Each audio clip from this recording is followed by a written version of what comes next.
Just tell me a bit about yourself, like your interests, passions. Sure. My name is Teresa Chan, and I'm a doctor by night because I'm an emergency physician, and by day I'm the Dean of Canada's newest medical school as of today's recording of the podcast. So that would be to Toronto Metropolitan University School of Medicine.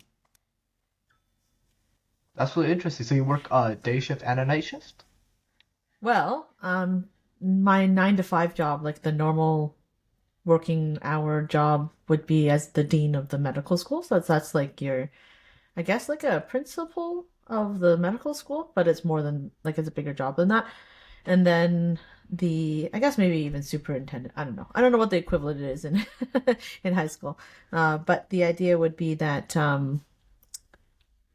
we basically are creating a new medical school that has an MD program. So that would be how you become a med student, and then you graduate with your MD. And then we have residency programs. So that would be when you take, um, it's kind of apprenticeship in the hospitals and in clinics where you learn to be a kind of specialist.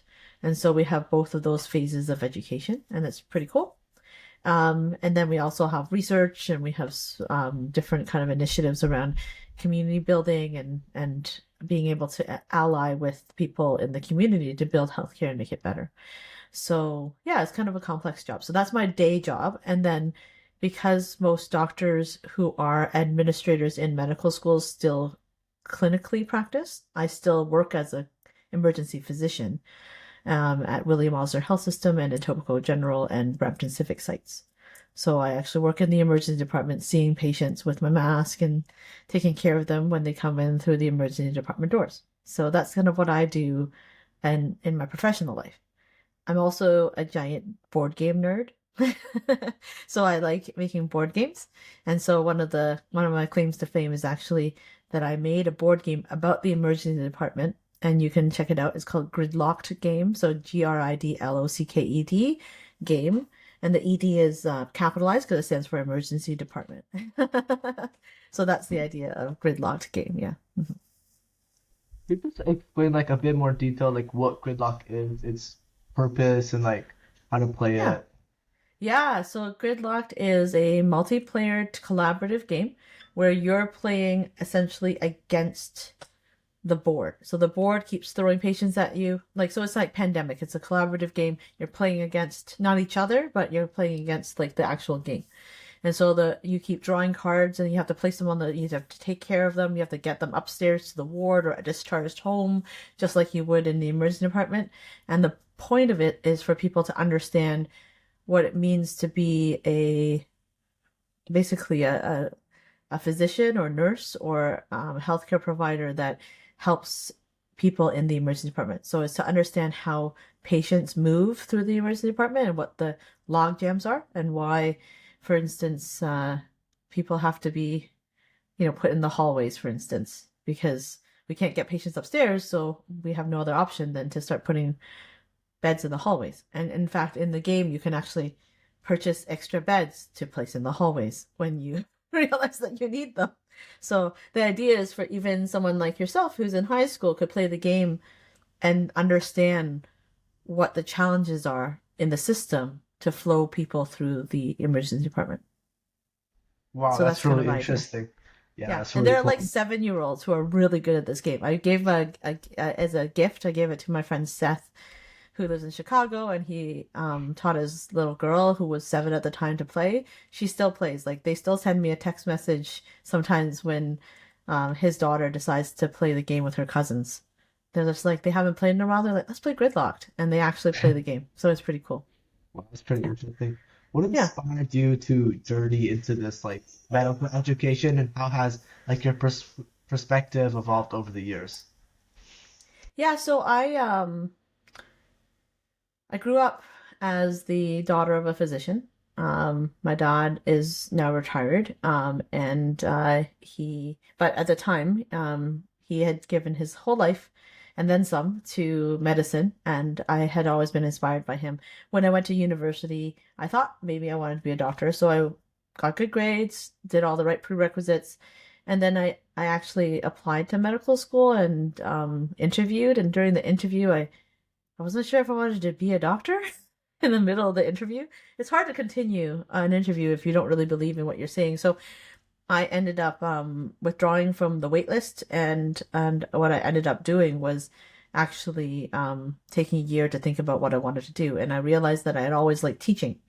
And so I'd done teaching and peer tutoring and doing all the stuff through high school, through university. I tutored, and so I actually applied to Teachers College that year and got in. I went to University of Toronto's OISE, so that's Ontario Institute of Studies in Education, and so OISE is the Teachers College at University of Toronto. I did that for a year. I taught high school students from grade 9 all the way to grade 12, and then I reflected on what I wanted to do, and during that year I still applied to medical school, realizing that maybe don't like I wasn't sure. I was more sure now that I did want to be a doctor, and I thought, well, it's not a sure thing, and I've now got another profession I could do. And I was interviewing for jobs at Toronto District School Board when a medical school offer letter came, and I said, okay, so I guess I could teach in medical school. And so I went to medical school.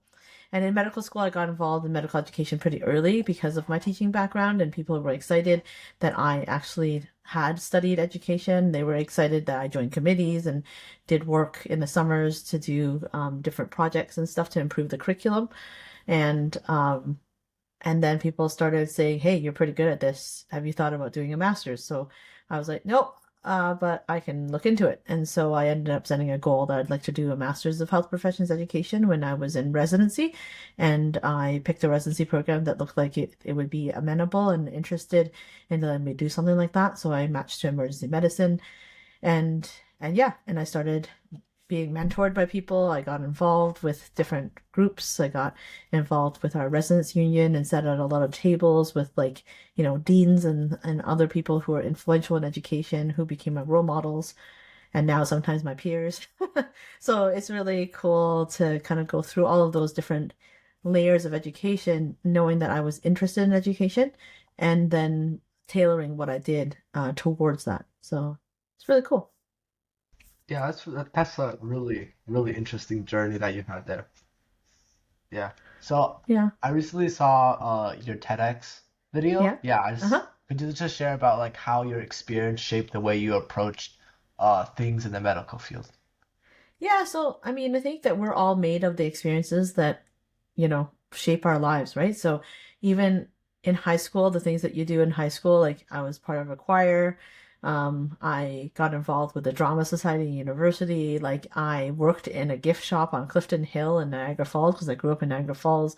All of these activities that I did throughout the years, they have helped shape who I am and therefore help shape the kind of doctor I am, right? So in my TEDx talk, I talk about how the things that you learn along the way, they can inform how you live your life later as it could be as a parent, it could be as a teacher, it could be as a doctor, right? Depending on what you end up being someday. And so, I just wanted to, I was speaking to a bunch of high schoolers at the time. I wanted to make sure I spoke about something that was inspiring to them, right? And so the TEDx talk that I gave was at St. Mary's TEDx, which was a Catholic board school board. They had a host school that had a TED license, and they invited people to speak at it, and it was really cool because what it was a chance to do was reflect on the experience that had made me who I am today, and to be able to tell that story to people who are younger than me and say, like, even the things you're doing right now, like this podcast, see, maybe someday you're going to be like a CBC News reporter, or you'll have, a podcast conglomerate that you'll run someday. Who knows, right? And it might never be something that you use, but it might be, right? A lot of the things that I learned along the way, like recording music, videos, yeah, when I was the faculty development dean, I ran a podcast. I made videos, so it's funny the things that come back to help you become who you're going to be in the future, and the skills that you pick up along the way can be really important later on, even though you don't expect it to, right? Learning graphic design, I did that in the summer because I was helping out at a store where we put, your face on someone else's like body as part of like, one of those souvenir gift shops. Well, that graphic design helped me learn how to do other things. And so I learned how to use Photoshop. And then, the Gridlock board game wouldn't exist if I didn't know how to use Photoshop because I helped create all the cards using Photoshop, right? So along the way, you pick up skills, and I think that's really cool. Yeah, that's really cool. Yeah, I really agree with you. I think that it doesn't always have to be like a specific experience. Any experience can turn into like something that's good if you find the right ways to use it.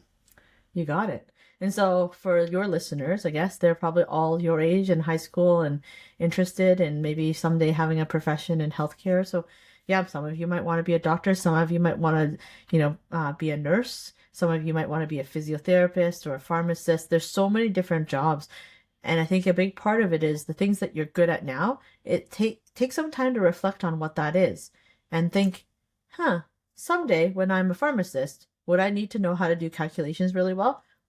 Maybe your love of math can be applied in a way that can help you get to that job trajectory, right? So these are the kind of things that I always challenge young people to think about when I interact with them. Yeah, so in your experience, what do you think is the one of the most significant challenges like medical students face today, and how can like educators like you address it effectively?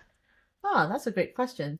I mean, I think that the biggest challenge in all of medicine right now is that the system is really not thriving, right? And so I think that one of the challenges is that we have aging population.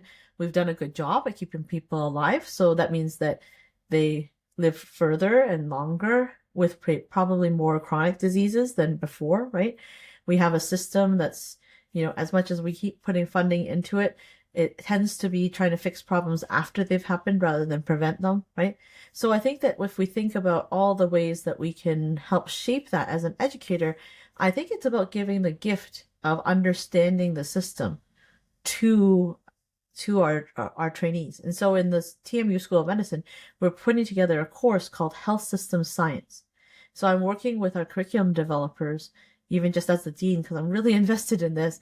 I'd like to have a course that treats the health system like it's something you gotta learn, just like the Krebs cycle, just like the anatomy of a human body, just like the physiology, just like pharmacology. Health system science, I think, is where we can learn a lot of things that can help um, make the system better. Because if you can't understand the system, you can't fix it.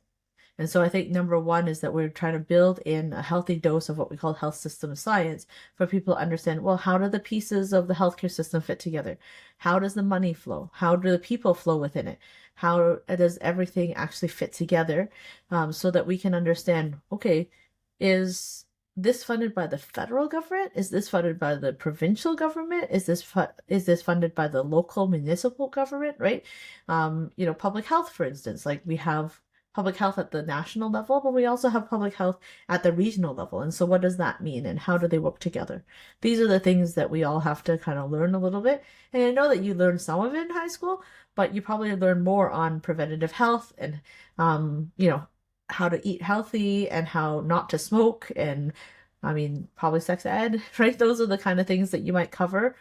But I think that what we have to try to put together is a way for the medical school to be able to be a place where people can learn about how the system actually works, thereby being able to have a chance at being able to fix it or innovate within it once you actually understand how it all works. Yeah, that's really interesting. If you could give like just one piece of advice to your younger self when starting your career or pursuing whatever you're interested in, what would that be? I think you got to stop and smell the roses. So many of the time, people that are gunners for medical school, they don't actually take time to live the rest of their life. So they focus on getting really good grades and they focus to get a really good MCAT score and they double down, but they don't join clubs and they don't, learn how to lead. And all of those experiences that I had that were co or extracurricular, I think are just as important to make me who I am today compared to the time that I spent in the library learning the stuff that I need to learn to pass tests and have good grades, right? So joining choir, joining drama society, joining Model UN, all of these things have helped me become a better educator, a better scholar, a better teacher, and a better doctor. Yeah, so just another question. I think you've talked it a bit, but I just want to to dive more deep, is what do you think is the most important for aspiring healthcare professionals to focus on as they prepare for their future medicine? Okay. So you're asking me what we should aspire to do. You mean for future healthcare providers, what should they do to prepare to be healthcare providers? Is that what you're getting at? Yeah. Okay, so what I would probably say is that I think we have to learn how, before we get into a health profession, I think one of the best things to learn how to do is be a good human. And I think that being a good human is, it sounds easier. It sounds like you should just know, like you went to kindergarten, you should know. But it's not just about sharing. It's not just about how you relate with other people.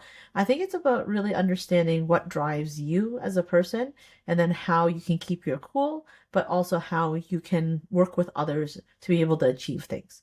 And so the interpersonal skills and the development that you often need to be a great healthcare provider is really about how do you team well with others, how do you play well with others, how do you lead well with others, and how do you become a member of a healthcare provision team so that you can help center around someone who's in need, right? So some of that's understanding the system, some of it's understanding the other people, some of them is understanding the systems that are at play, what paperwork do you have to put together, like it could be a whole bunch of all these things. And I think that what I would say to future healthcare providers who are right now just in high school or in early university is take your time to learn all the skills that you think are important. I do think that understanding the systems are important, but also looking at advancing technologies like play with Gen AI, understand it, right? Like understand how you can code without having to know how to code Python, right?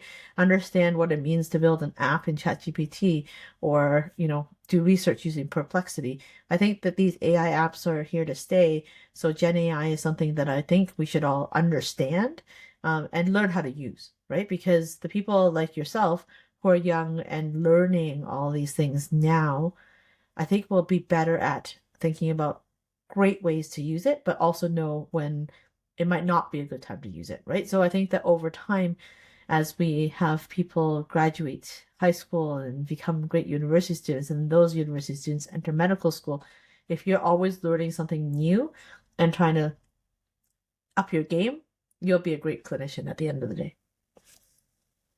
Okay, okay. So, um, obviously now there's a lot like technologies involved in the healthcare system, particularly AI. So, what do you see the role in technology has on medical fields and education? I think it can do a lot of different things. I think one of the hopes is that our technology can help us reclaim, I guess, some time. Because I think a lot of the time right now, you can read a lot of studies and headlines. Doctors and nurses and other healthcare providers are spending a lot of time at computers typing notes in. I'm hoping that ambient technology that sits in a room allows a doctor and a patient to actually have a conversation and the note to be not magically, but seemingly magically written, and so that the doctor can edit it afterwards, right? So imagine when you go see your doctor, they just spend time looking at you, actually talking to you, making eye contact with you, rather than having to do this, and type while they're looking away and they're typing on their keyboard and they're not really able to engage with you. If we can rediscover that relationship, that would be great. Yeah. What do you think is like the single most important lesson that you learned throughout your journey that really turned you into like who you are today? I don't know there's one single thing, but I think the most important thing I've seen role modeled for me is that the people that are junior to you can sometimes have the answer. So having the humility to listen, I think that's really important. Do you think that there is a like a blind spot in medicine? Um, I think that we're always, hmm. I think what we can say is that I think every field will have a certain way of looking at things. And when you have a vantage point, you're usually pointed in a certain direction. So that's why we need complex teams with different healthcare providers and different team members to help us see the whole picture, right? Having a pharmacist look in a different vantage point, having a nurse come at it from a different point of view, having a social worker come at it from another point of view. Now we can see, the patient or the client that's at the center of it. We can maybe find all the different ways that we can help them best. And I think that's why team-based healthcare is probably the way of the future. And so I think that that's always going to be that when you're trained a certain way, you're going to see things in a certain way. And I think that by welcoming others to the field, I think that's where we'll be able to make some really great things happen. Okay, so speaking about the future, what are your thoughts or visions for the future of medicine and medicine education? Yeah, so that's a great question. I mean, the future of medicine probably comes down to how we're thinking about what the role of clinicians are in this technologically enhanced world. Because, as technologies like Gen AI get better, as we have better algorithms that can power apps, for instance, we're starting to see that, for mental health issues, for instance, there honestly, there's apps that are doing really good counseling and getting people to really be honest and authentic about some of their mental health issues. And, I think that we're in a time where what is the doctor physician relationship is changing. I think that patients are going to be harnessing technology in a way that's phenomenal because it's accessible to them. It's what they need, what they want. And, like some of these early, Gen AI kind of apps that are coming out show that text messaging with a bot, even if you know they're a bot, can be quite therapeutic for some, especially mental health issues. And sometimes people actually don't mind talking about, they prefer talking to a bot because it's not a real human that's going to judge them, right? And so working through some of your own issues, that's so interesting to me. So as these technologies evolve and change, how does the doctor stay in tune with the technologies and also harness them to be able to provide the care that's best for the patient in front of them? I think that's going to be a real challenge, but I think it's going to be a real opportunity too, because I think we're going to have a generation of innovative doctors who have tech startups and have new ideas and think of new ways to help people in ways that we couldn't have even foreseen before. I think that's going to be really cool. Yeah, And I think so medical education will be about teaching the students to think in those new innovative ways and be creative. yeah, so I Yeah. think you summed a lot of everything up. It's really good. Is there anything else you'd like to add? Maybe like a Uh, final takeaway message or something? sure. I mean, I think that the main thing I would say is that for the listeners listening, I mean, obviously, we're one of a couple new medical schools will be popping up in the next couple of years. By the time you're ready to apply, if you're interested still, then it's going to be exciting. I think there'll be lots of opportunities to do cool things, and I think that the future can be as bright as you want it to be.